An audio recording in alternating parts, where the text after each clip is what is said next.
Nellore central జైల్లో ఉన్న మాజీ ఎమ్మెల్యే పిన్నెల్లి రామకృష్ణారెడ్డి సోదరులను కలిశారు చెవిరెడ్డి భాస్కర్ రెడ్డి.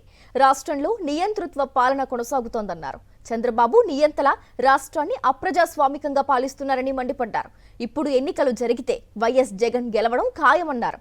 ఎన్నికల సమయంలో ఇచ్చిన హామీలన్నీ కూటమి ప్రభుత్వం తుంగలో తొక్కిందన్నారు. ప్రజలు ప్రశ్నిస్తారు అన్న భయంతో చంద్రబాబు డైవర్షన్ పాలిటిక్స్ కు తెరతీశారని విమర్శించారు. పోలీసులను అడ్డుపెట్టుకుని కక్ష సాధింపులకు పాల్పడుతున్నారని మండిపడ్డారు. ఈ రాష్ట్రంలో అయితే ఈ రోజు ఎన్నికలు జరిగితే వైఎస్ఆర్ కాంగ్రెస్ పార్టీని ప్రజలు ఆదరించడానికి, ఆశీర్వదించడానికి, మళ్ళా ప్రజానాయకుడైన జగనన్నను ముఖ్యమంత్రి తాను కూర్చోబెట్టడానికి సిద్ధంగా ఉన్నారు.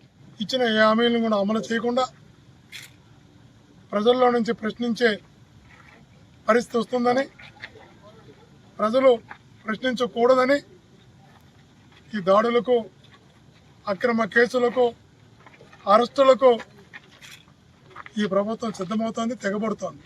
ప్రజలు అన్నీ కూడా గమనిస్తున్నారు. పోలీసులను అడ్డు పెట్టుకొని పరిపాలన చేయాలనుకుంటున్నారు.